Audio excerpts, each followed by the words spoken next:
Okay, welcome everybody. This is another one of our spring engagement events for the semester, so I'm glad you came out. This is a very good old friend of mine, Sarah Cordova. We worked together for many years with the Department of Corrections, and Sarah still has a position there. She's a training coordinator for their highest level of security for the state. And also assumes a lot of responsibility with use of force for the Department of Corrections as a whole now. Acting as subject matter expert and also acting in instructor trainer capacities and now advancing to a national level. Correct. With that, so she's officially just amazing. And again, just right on for coming out, right, and seeing you guys. So we're always happy to invite pros from the field in to meet you. So please help me welcome Ms. Cordova. How is everybody? Good? Excited? I'm super excited, only because I have to go to work today. This is like a bonus for me. As she said, I currently am with the Department of Corrections. I have 15 years there, so I've been there just for a little tad bit. I'm here just to kind of show you guys some stuff with Taser. I've been a Taser instructor for about 10 years. My last 6 years, I have been a master instructor for the state of Colorado. Right now, I am the only master instructor in the state of Colorado. I've just recently been invited to join a senior master instructor candidacy program. That will take 2 years.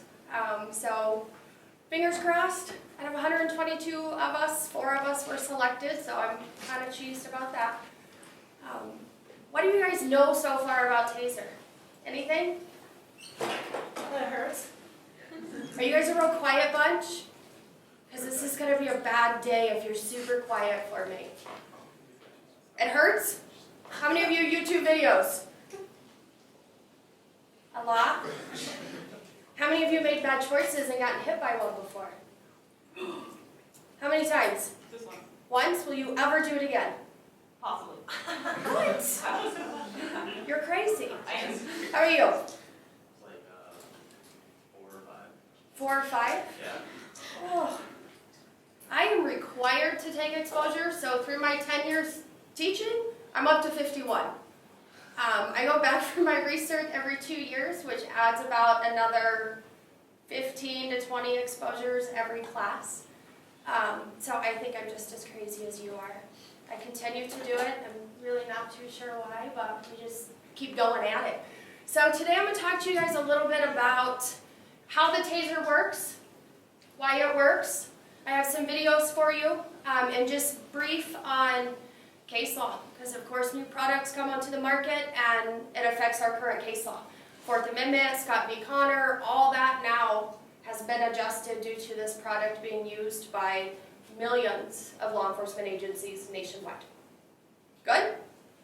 We're going to start with a little video. So some little stuff in that video. His change in behavior was super quick, right? Like as soon as those probes make contact, boom.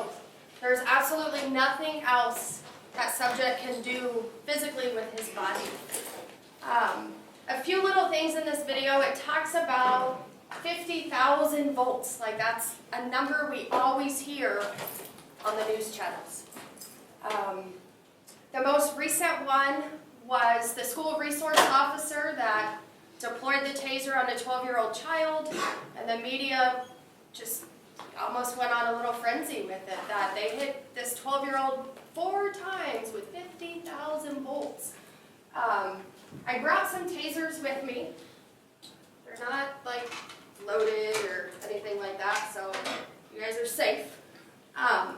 50,000 volts is what is required for those contacts to make contact, or to make a spark per se, for the electricity to flow. Once the probes make contact with the bad guy, only 12 to 1800 volts is what is actually going through that person's body. So the media is big on 50,000 because it sounds a lot worse, right? Especially in criminal cases, when it goes to court, that kind of stuff. So to hear this in person, if I was to turn it on, 50,000 volts, which is going to spark, and this is 5 seconds, okay?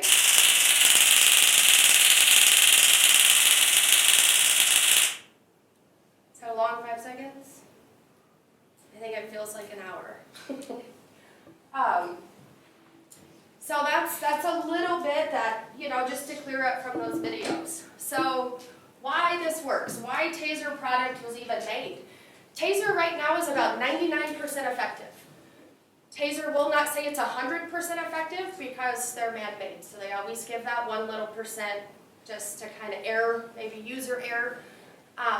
So what happens is your body's broke down into 3 different nervous systems.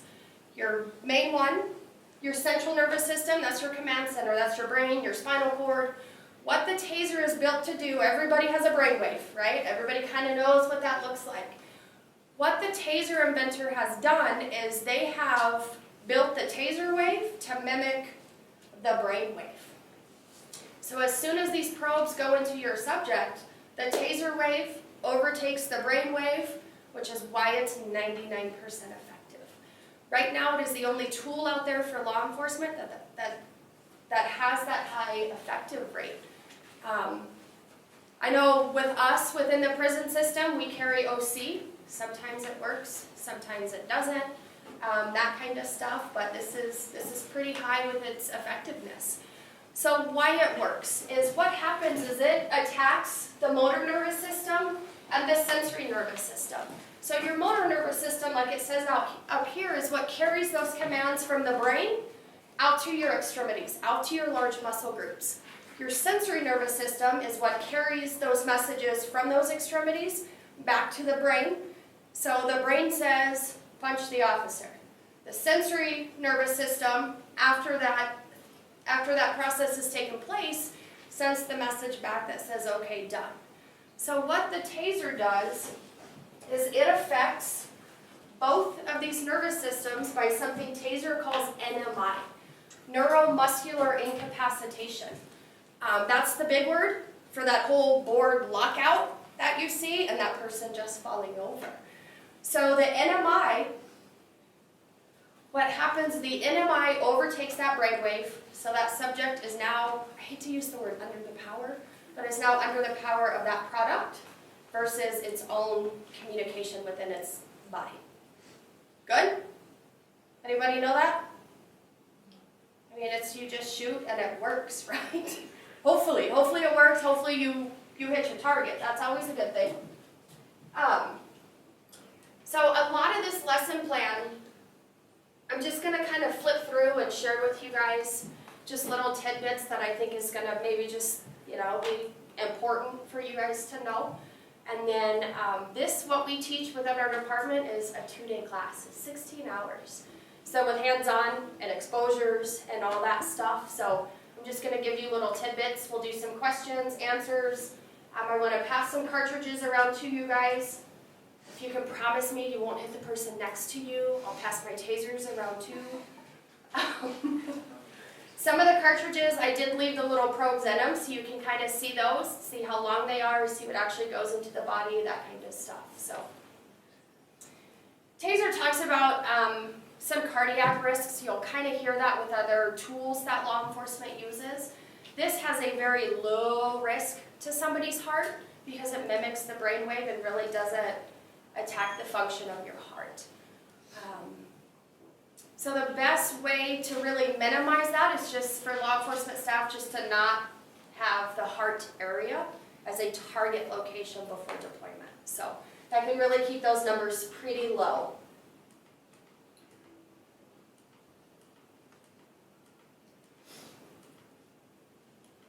We're not going to have any exposures today. I asked. Sorry. I asked too. I wanted to use it on some of you. Just kidding. I did too, and I don't even know you. We're sadistic sometimes. I'll shoot anybody. We're Just good. kidding. We love you. We're good. So this goes over just voluntary exposures, why people do them, whether they're mandatory or not.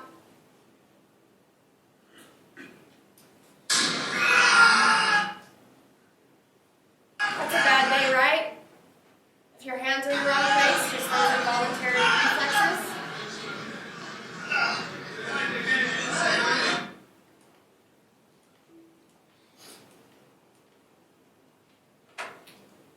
We don't want to watch watch a warm up. You guys don't want to watch people stretching, do you? That's kind of boring. Can I jump forward in this? Yeah, you can escape out to your PowerPoint.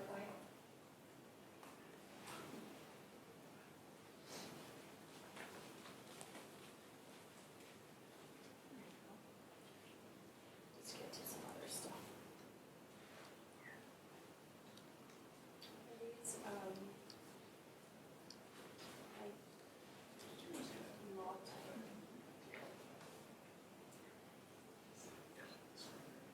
You guys see that if I leave it in that format, since I'm going to be jumping back and forth? You guys are good. So when it comes to case law, when it comes to whether or not a law enforcement officer is justified in using this, how we train our law enforcement staff is under the terms of quantum of force. We want our staff to see the big picture from beginning to end. You'll see the words up here. It says reasonably foreseeable to the officer. The injuries of a chosen force option. As law enforcement, I am responsible for the injury that my bad guy occurs during our encounter, based on quantum of force. So before I use a tool, I have to be able to see big picture. Like me working in a prison, if I run into a situation and my bad guy's on concrete, do I shoot him right there because he's going to lock up, he's going to board up, and then what's he going to fall onto? Concrete. How bad are those injuries? Probably might bust his face up a little bit, right? Or do I wait 2 to 3 steps until he gets to a grass area, and then I deploy my probes, and then he falls on grass? So that is big picture. We have had a few use of force cases within our department go to court. Being the master instructor, I do get subpoenaed to all of those. And quantum of force is really big when they're asking me those questions on the stand. So we really drill this into our staff, our line staff, just to make sure they understand their responsibility within case law. You guys are all studying in that field, right? At some little avenue. Really big, and we really don't train a lot on case law. It's just now something we've started doing, more to protect our law enforcement staff if it is or when it goes to litigation. So some other stuff we train our staff is Fourth Amendment. Who knows what the Fourth Amendment is? What? Isn't it Yes, sir. Search and seizure. Unreasonable search and seizure. Good. A+ for you. I'll make sure you get that high grade. Okay. So we really want to train our staff if their actions are reasonable based on the threat, based on their perception, based on those totality of circumstances of that incident. Fourth Amendment is huge when it comes to taser and use out there in the field. One, we want law enforcement staff to use it correctly. We want them to use it as justified. Lastly, we don't want it to be excessive. So we don't want any additional exposures, prolonged exposures, or just that one exposure like, I'm going to squeeze the trigger one more time just because I hope nobody's watching, right? That's what we really do not want to happen. Some other stuff that the Fourth Amendment does for law enforcement is it tells us exactly where we place this as a nation on our use of force continuum. You'll see up there it's placed under intermediate, our department calls it an intermediate control device. So it's the same level of force as pepper spray. So we kind of train our staff that if you're justified in pulling your OC, your pepper spray, you're evenly as justified as unholstering your taser. So kind of one are the same. Fourth Amendment sets some pretty strong guidelines for us. As far as on the justification side, it's really not appropriate to use if the individual is no longer armed, has been brought to the ground, has been restrained physically. This is actually being updated. It's going to say restrained physically and or mechanically for the actual use of restraints. Or is no longer actively resisting. So if a law enforcement officer encounters a suspect and maybe they just stab somebody and then they drop the knife and they drop to the ground, not a justified situation to use the taser because there is no immediate threat. So taser use actually has to be an immediate threat versus the possibility of. So it kind of goes back to that quantum of force with law enforcement staff and what they see and what they're paying attention to on that situational awareness piece.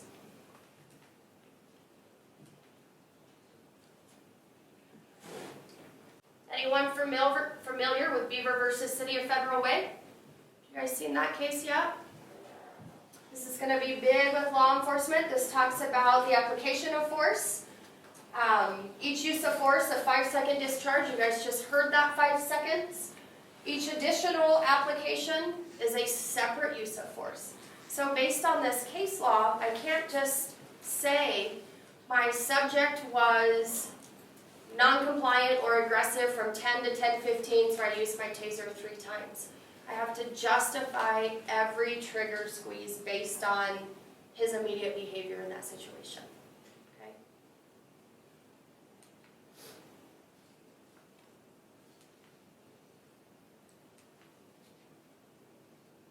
Graham v. Connor. Did you guys see that one before? No? What do you guys do? I'm just shy. We're talking about deadly force, though. You talk about what? We talk about more like deadly force, or maybe even like constitutional rights involving 8th Amendment, like Got it. things like that. So. Well, we're not trying to kill anybody with the taser, so. Right. Hopefully not. To date, it's never happened. So Graham v. Connor talks about the importance of stuff. Whether this one says the threat, safety of officer and others, that does include the suspect at that time, whether he's self-harming or harming somebody else. That's most important is his safety, our safety, everybody's safety. How aggressive is he? What type of resistance is he showing? Circumstances, pace of events, what happened prior to law enforcement arriving on scene? Was there an altercation? Did he shoot up some heroin? Did he do this? Did he ingest bath salts? You know, that whole pace of events, big picture, the severity of the crime, and then attempting to evade seizure by flight. So if he runs, you could be justified in using those tools.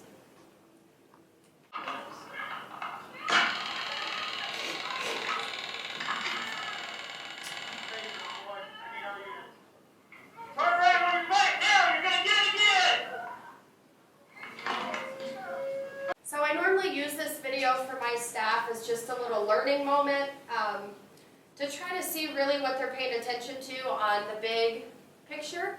This is obviously on the community. It's not in a confined area. It's in a residential spot. OC, pepper spray might have been justified, but if they're outside, you can kind of assume maybe there might be other people in the area, maybe some small children. There was somebody else laying down. So the pace of events, what happened prior to this event was the lady that had the bat just got assaulted with that bat by the lady that was laying on the ground. So she was able to take the weapon away and she was almost going to pay back, I guess. You know, kind of like you just whooped me with this, it's your turn now. So the officer arriving on scene didn't know that. So that she now became the aggressor. So she gets that exposure, So I want to move down to placements on the body so you can kind of get a feel, like if you guys ever see anything on the media or through any of your other studies on TV, YouTube videos, anything else like that. It's kind of crazy how the media just kind of takes things and runs with it, you know. Will you stand up here for me? I have nothing in my hands, I promise. Might have just dropped your phone. Yours. Maybe. So, what's your name? Chris. Chris. Everybody meet Chris. Hi, Chris. Hey, everybody. So, Taser has perfect pro placement. That's what we're looking for. So, what Taser does, so you guys know as far as pro placement, target locations, is we cut the body in half. So we have Chris's upper hemisphere and we have Chris's lower hemisphere. So up here, he's got a motor nervous system going on, he's got sensory nervous system going on. Same with these larger muscle groups down below on his legs. So Taser says if you split that with your probes, that is what creates the NMI. That is what creates that full body lockout, that neuromuscular incapacitation. So probe placement wise, we're looking at the belly button, anything between the belly button and the waist, and then lower hemisphere, anything down. Staying away from the pelvic triangle, because that would be kind of horrible if that happened, okay? So that's kind of what we're looking at. So Taser says if he's facing you, belly button down, anything's fair game, okay, as far as target location. Turn around for me. If he's facing away from you, we want to stay away from the head, not a really big, large muscle, right? So we want to, from the neck, you can put a probe anywhere up here, and then a probe anywhere down at the bottom. So what that looks like with probe placement, his seat's maybe how many feet away from where we are? 8. About 8.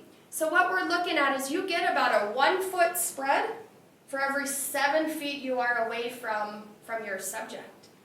So if you were to shoot him with a taser and your laser hit right here, you would probably have a perfect probe placement spread, which would create that NMI. He would lose all control within 5 seconds. He could not move his extremities, but law enforcement staff coming onto scene could move his extremities. Good with that? I have some questions. Yes, ma'am. So just as far as translations of excessive use of force that you have seen in your experiences, Okay. is a front placement of probes within that 7 foot mark considered excessive? No. If you want to pick one side of the belly button or the other, not getting too far into it, but if I had my taser out and I went to the back of the room and I placed it on Chris on the belly button, my bottom probe is probably going to be pretty far down on his shin, right? 7 feet away, that bottom probe drops 8 degrees in relation to the first. So if it's right on the belly button, 8 degrees down is where? Pelvic triangle, that's about no-no. So you want to find that belly button and either go to the left or to the right. Hitting in the pelvic triangle is not excessive, it's just a bad location. Is there any translation or any locations that are considered deadly? Taser says the trachea, so the front of the neck. So every department out there, every law enforcement department out there is going to pick their own good and bad locations. Okay? Thank you, Chris.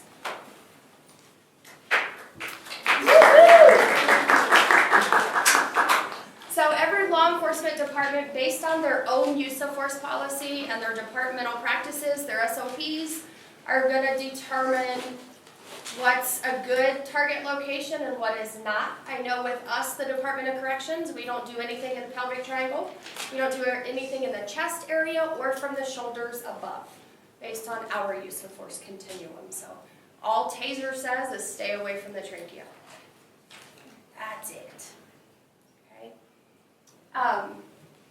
So knowing that probe placement really helps come litigation, because there's been a lot of cases nationwide to where maybe the 2 probes hit high in the chest or even hit high in the back.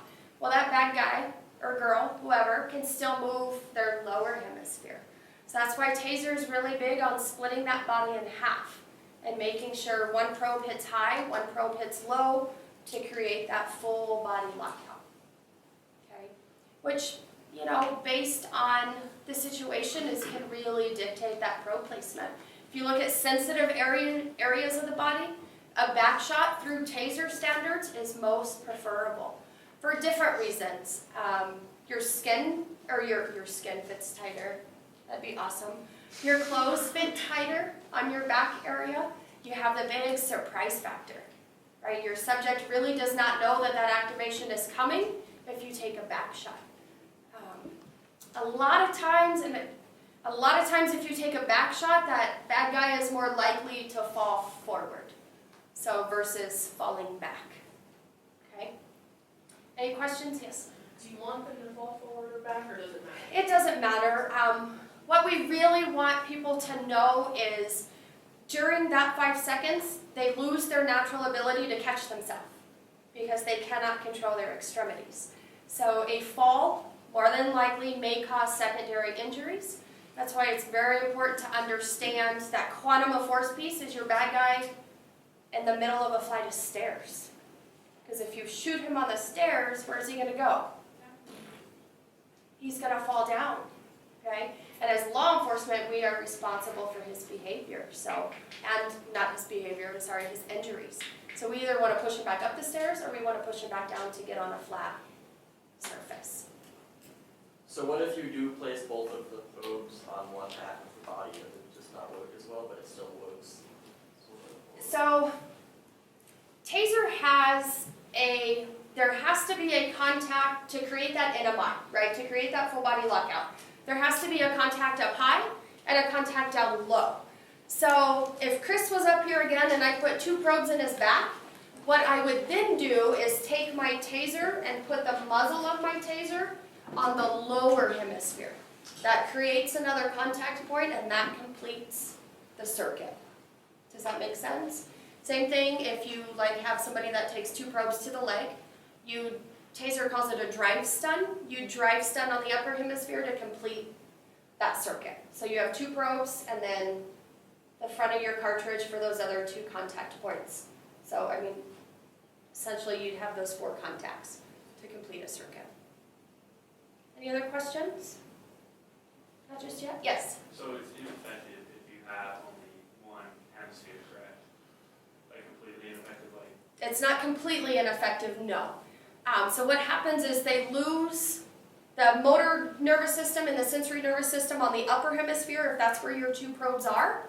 That is still 5 seconds, no control, but they can still control their legs, which just causes additional problems for law enforcement staff, maybe some other injuries to occur and that kind of stuff. So it's not ineffective, but it's not a big span, okay? You want the one up top, one below for the whole body to feel effect and not just the upper hemisphere, okay?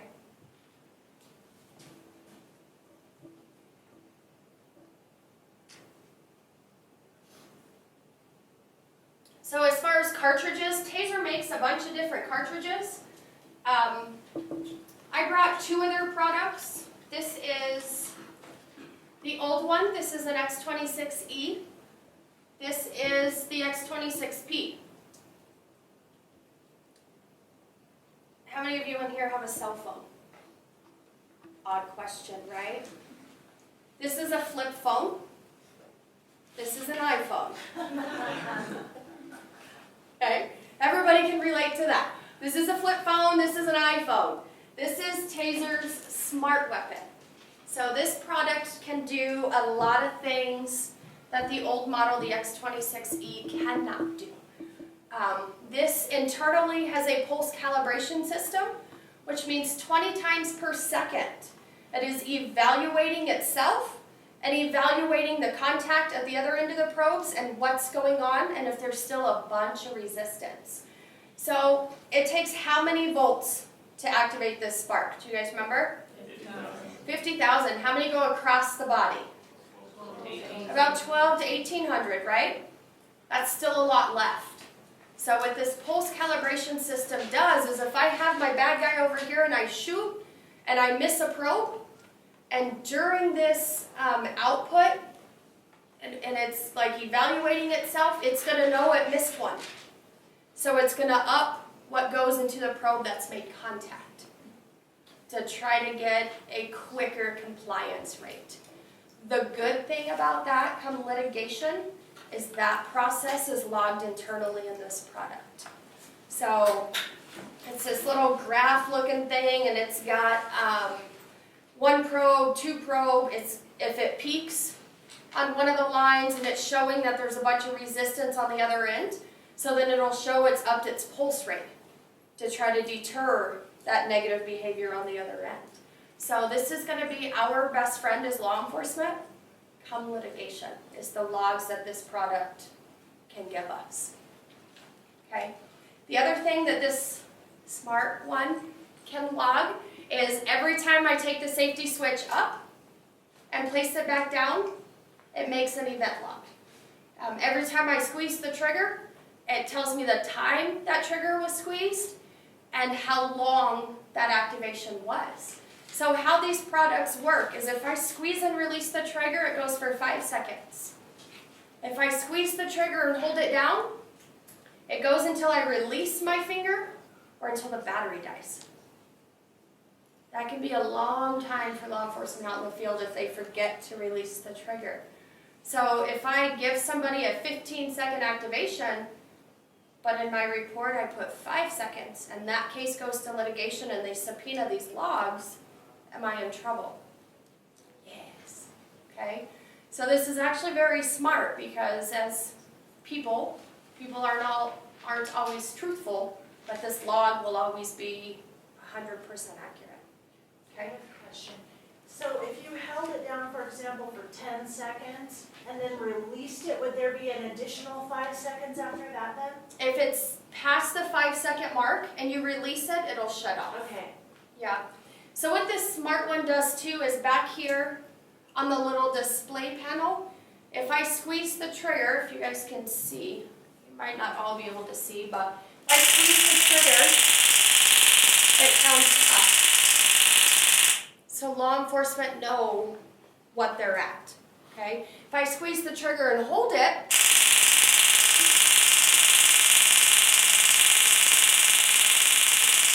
it keeps going. So very important for law enforcement staff, remember that quantum of force, always keeping the big picture, to stay in tune to what's going on down there, because shit hits the fan. That's my first bad word, I'm so proud of myself. It hits the fan, right? The last thing you remember is a tiny little fine motor skill. Okay? Yes? So I saw that last video we watched, it said taser cam, was it actually a camera in your taser?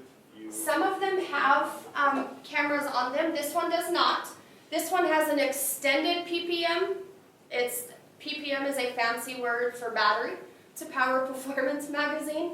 If this was to come out, there would be another PPM that would go in and it would have a camera on it. So Taser sells them separately depending on what that department is looking for within their agency. We carry both. We carry some without cameras in the prison system. We carry some with cameras. So the cameras turn on as soon as that safety switch comes on. So if this had a camera on it now, it would record everything it sees and everything that's being said in this room. So we've tried to do, some little studies within the prison system, like how good is this audio? So we've tried to cover the microphone and tape it and have people outside the door talking, and it's so crisp and clean, it'll still pick up all that audio. How long do the batteries last? This one on the PPM, if you look at 5-second activations, it will give you a minimum of 500 5-second activations. So at a minimum, 500 full activations. So within our system, we have started using this quite frequently. We do carry tasers within our prisons. We carry cartridges. It's something fairly new within the last 12 months for our department, but we have used them on our bad guys. They should last us about a year, depending on when we use them. Did I answer it? Yeah. What's the cost breakdown, Sarah? This product itself without the extended cartridge is like $963. So the old model, the X26E, when talking about battery life, that one only gave us 195 5-second cycles. So it's, again, really good relation to flip phone, smartphone. Your smartphones should last a lot longer battery-wise. So, kind of neat. Nomenclature, it could kind of look like a handgun to some. Taser does call this a CEW. You might hear it referred to that out in the media. It's a conducted electrical weapon.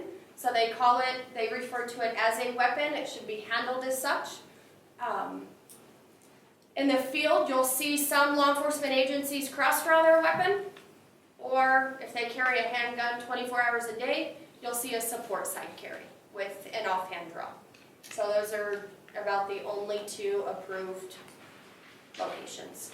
Are you training staff in your department on the offhand? We Um, don't carry a sidearm. Right now, just our parole staff. Okay. Our parole staff do the offside carry because they always have their handgun, and they also have to stay concealed. So having it here is kind of hard to be concealed with suit jackets and stuff like that, so they do offside carry.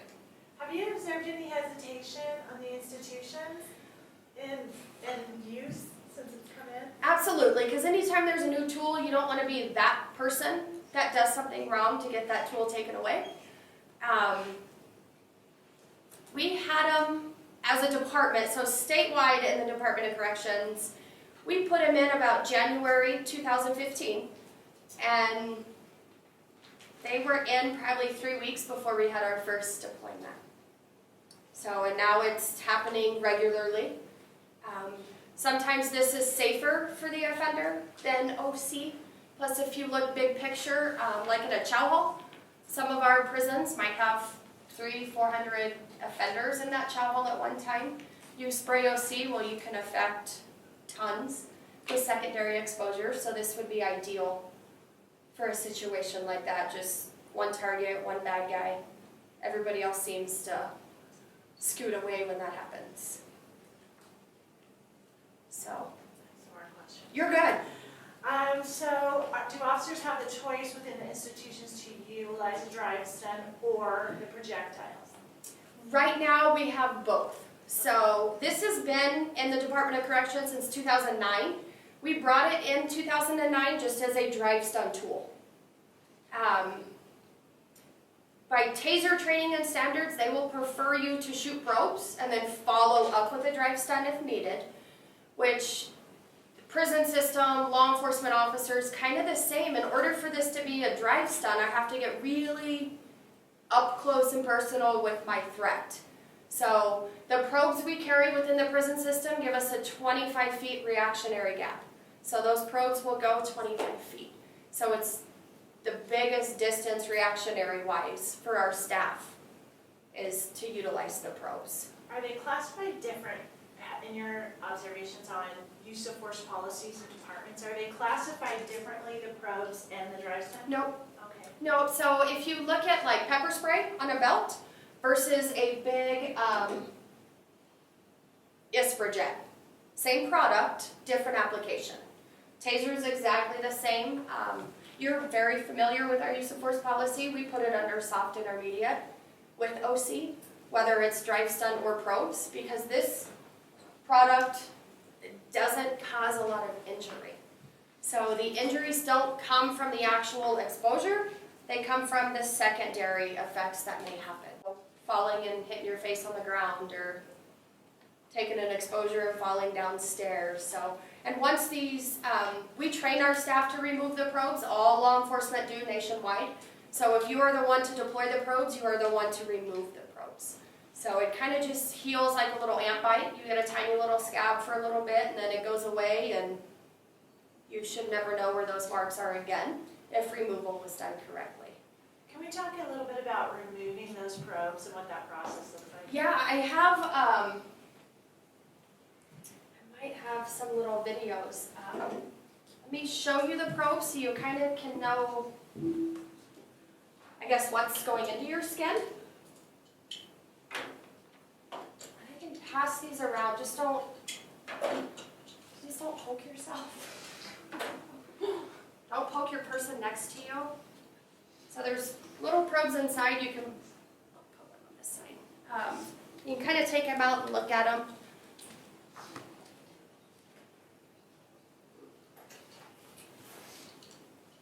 So this is actually the smallest probe length that Taser makes. This is a yellow blast door cartridge, so these wires only go 15 feet. Their probe size is pretty small. You'll see when we pass them around, there's a tiny little barb that comes out of the end, and that is what makes it stick upon contact. Okay, so the removal process, can I stab this chair? Oh, you guys aren't gonna be able to see that. Sorry, anybody that buys chairs. So let's just say this is the skin, okay? So the removal process would be taking your offhand and just getting a really strong base so you can grab a hold of this probe and in one pluck motion, pull it straight out. Okay? So I'd grab it down at the bottom and in one motion, I'd pull it straight out. After that removal, I want to look to see if the barb is still there. Because if the barb is not on my probe, where is it? It's still in my bad guy. Okay? What we would do at that point is we'd get out our ink pen, we'd make a little circle of the impact point, so when we transported him to the hospital, they would know where to start looking. Okay? It is what it is. Yes? Would that be on the officer at that point? Because that's kind of out of their control of whether or not it gets stuck in the skin. No, it's not on the officer as far as liability. Okay? Yes? Does it make it like worse when they like fall on the probe? No, because once they come around, you'll see the like the base of the probe. That's as far as it can go in. So if I shoot somebody in the back and they happen to fall on their back, the probes cannot embed any deeper. They only go in the length of that little probe that's sticking out. Okay? And we kind of got into that as a department because we use a transport restraint chair. Like when our bad guys have bad days, that's what we put them in. So we looked about that, like if we had to deploy on somebody's back and then put them in a chair, but they don't go any deeper than designed. I have live ones, so there's really no way for me to show you that probe, but our 25-foot cartridges have an extended probe, so the ones that are going around, they're about double in length. We use those in our prisons just to ensure we can make good contact. You know, depending on if our offenders have on every single piece of clothing we've given them and their jacket and that kind of stuff, those longer probes will penetrate that clothing.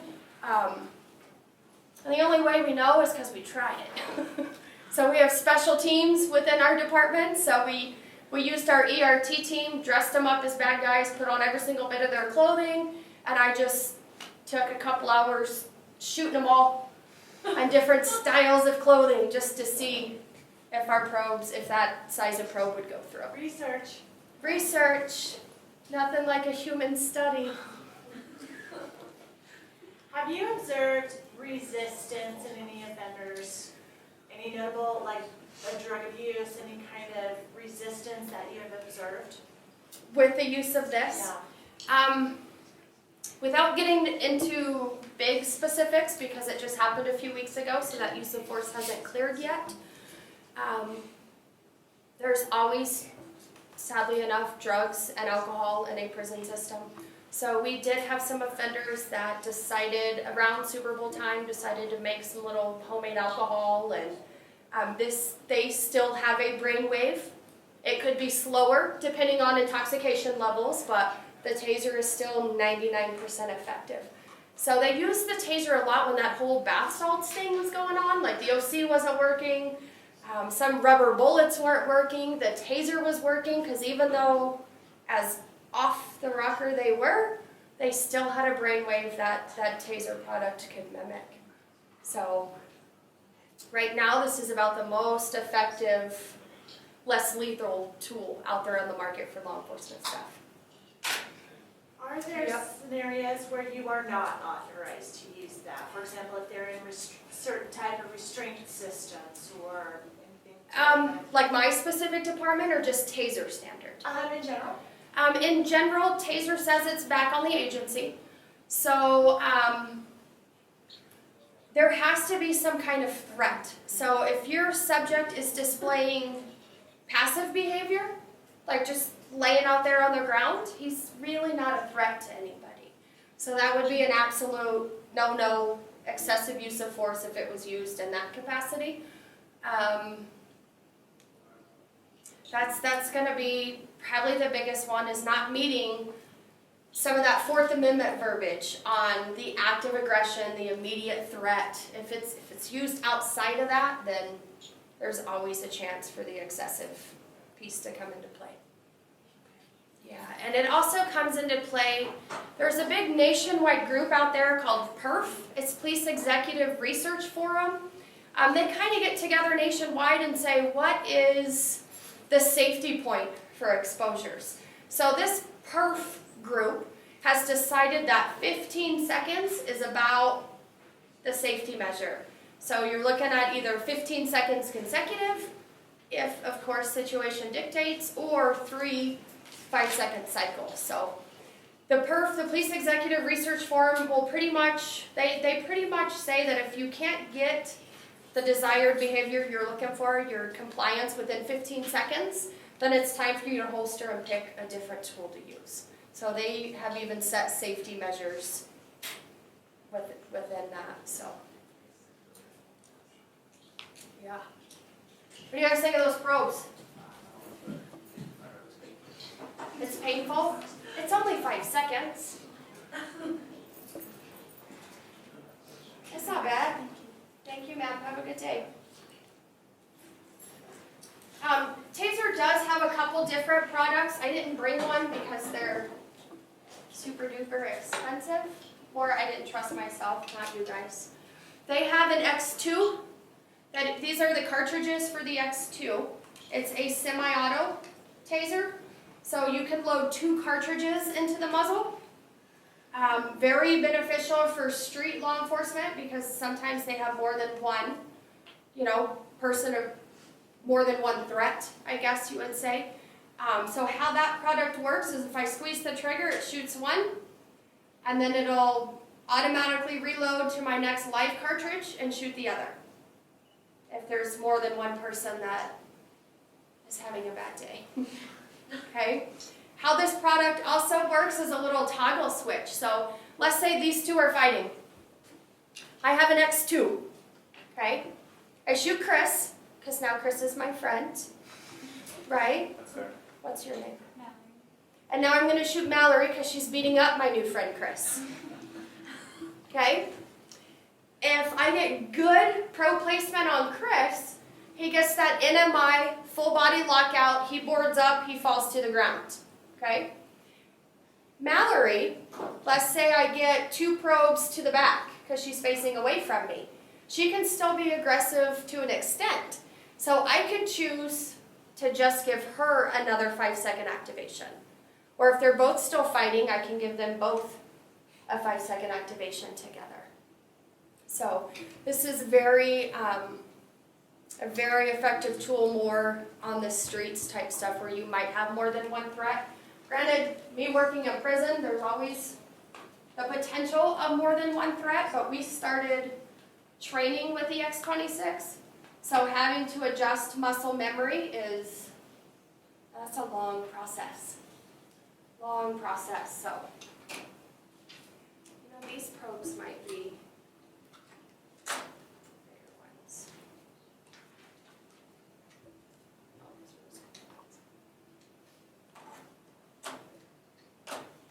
All right, so what I'm going to do is I'm going to send some of these tasers around. When you turn them on, the laser comes on, a flashlight comes on. If you squeeze the trigger, it goes off. Okay? If you would really seriously like to squeeze the trigger, and this comes around to you, please come up here so I can make sure it's done in a safe manner and I don't get in trouble. I'm running the show. She doesn't get to say that right now. She's got a taser. Good. This might sound kind of weird, but do you ever tease the dog or something? So, bad thing is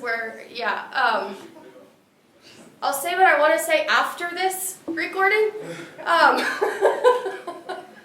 So dogs, animals have brain waves, right? So the exact same thing will happen. The animal that's taking the activation will also lock out and fall over. DOW has done some studies to where they baited in bears and shot the bears and watched the bears lock up and fall over. But then the safety concern with the animals is they take off running. So what do they still have? They still have the probes. The wire in these cartridges you can break with your little pinchers. I mean, you can just use your little fingers and pull them apart. So if a bear takes off running, they're going to break the wires and go. So that's the biggest thing you have to look at with an animal, is now tracking that animal down to do a probe removal. If you look at a dog, they're longer versus taller, right? So you would still split the middle of their body and try to get one probe in the upper hemisphere and one probe in the lower hemisphere. I might have a couple videos on dogs. Almost sure I do.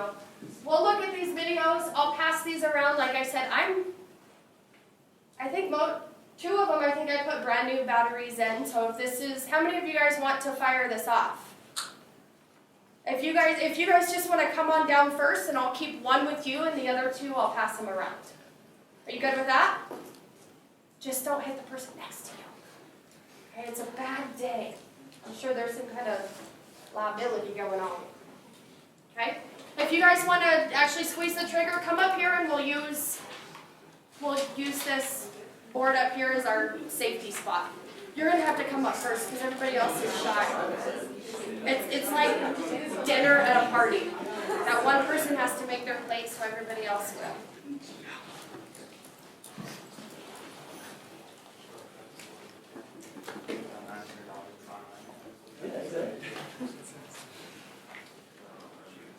So as long as you point it that way, I am good with it. So, have you shot a gun before? Kind of the same thing. Same pistol grip. You're going to manipulate the safety switch with your thumb on your strong hand. Okay? Squeeze and release.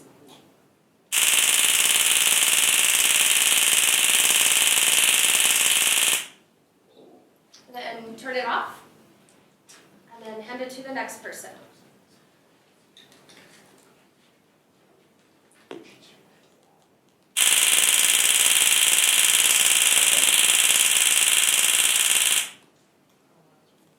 Yeah, that's cool.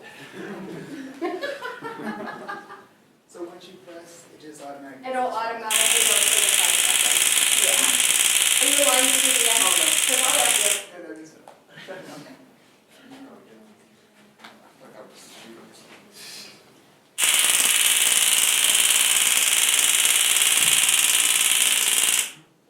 Yeah, don't put your face too close to that front. I wanted to see it. That'll get you. So, like, what are your opinions on, like, because I know, like, a lot of law enforcement offices and a lot of officers have, like, this little debate of, like, immediate threat. And so, you know, I mean, a lot of the public sees, like, oh, knife. And it's like, why did they just tase him? I mean, he's got a knife, right? And the officer has a gun. And there's, you know, I understand the whole deadly force issue. It's like, yeah, use your gun. But a lot of people don't understand the difference between taser and gun. So, Correct. like, what are your bounds of, like, maybe, like, even teaching the community more about tasers or even use of force in general? Yeah, the big thing, I guess, is just having the community understand that this is not designed to cause serious bodily injury and or death. Yeah.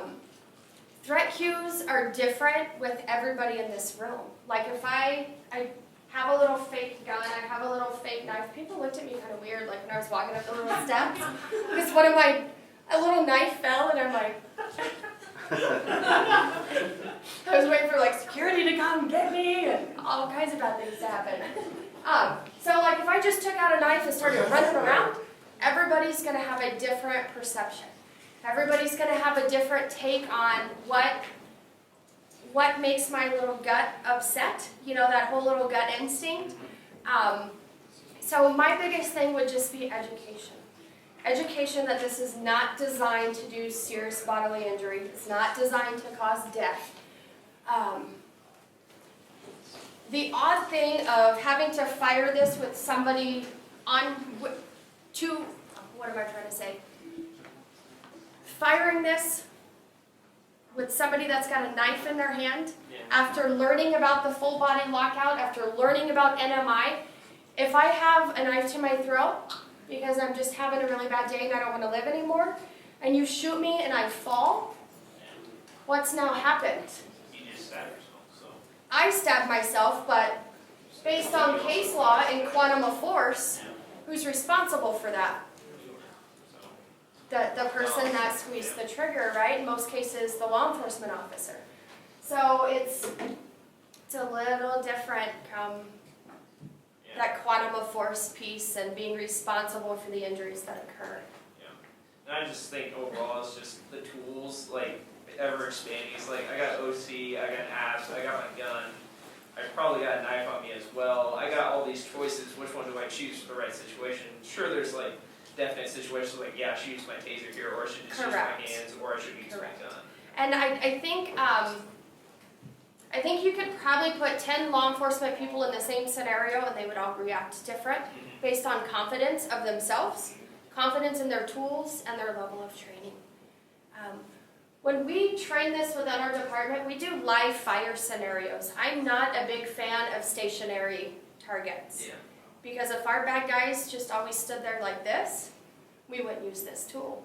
So I've purchased taser suits from Taser. They're head-to-toe simulation training suits that we can shoot. So my friend Chris, right, is chasing around my staff with a knife, and what I expect my staff after 2 days of training is to, one, you have to use verbal direction before you apply force at any level. So I want to see the verbal direction. I want to see where that staff member's at as far as threat perception, and then how they respond.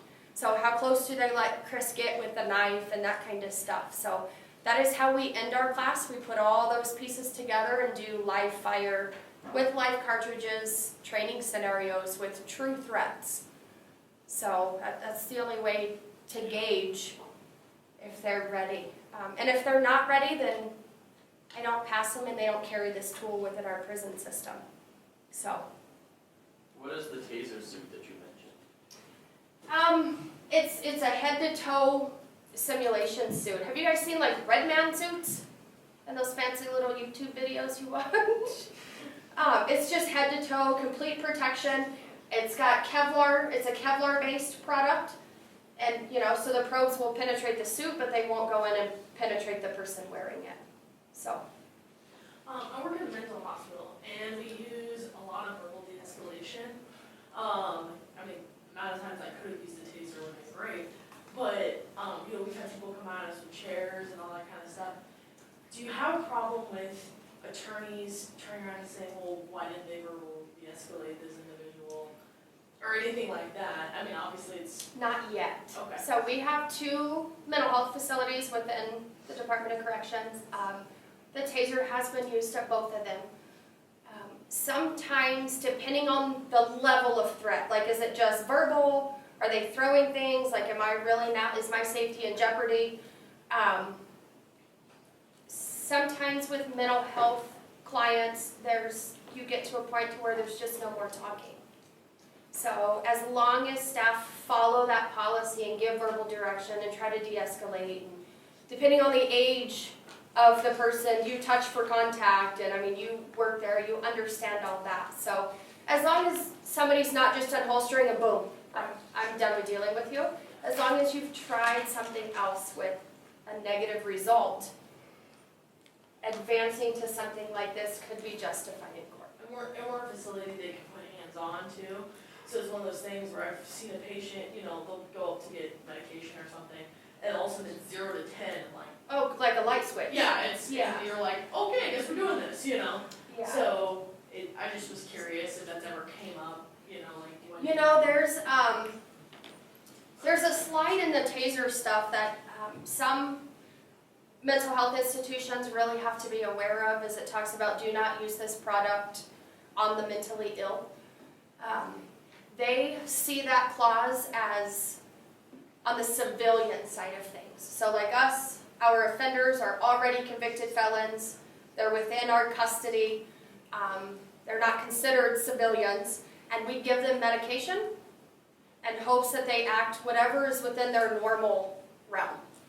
So when Taser talks about don't use this on the mentally ill, they're talking about the undiagnosed, the unmedicated. Because we're not too sure how far those metabolic and those physiological effects will happen internally, because there hasn't been a lot of studies. Yeah. Is Taser funding research? Taser does a lot of human studies with Alcohol, drugs. They've pretty much done studies on all types of groups except pregnant women. Taser has been used on pregnant women. We just really want our staff to know that we're not too sure fully of the effects, so just be extra cautious, right? So the risk, quantum of force-wise, the risk of injury potentially is higher. Small children, infirm, elderly. So the taser's been used in all of those, but it's not like we have parents lined up at Taser with their kids to do studies. Right, so it's really just in response to incidents, they're just Correct. collecting data. Correct. Just a lot of data collection and entry and statistics, and because you're not going to get a clean number without soliciting those people in. Yeah.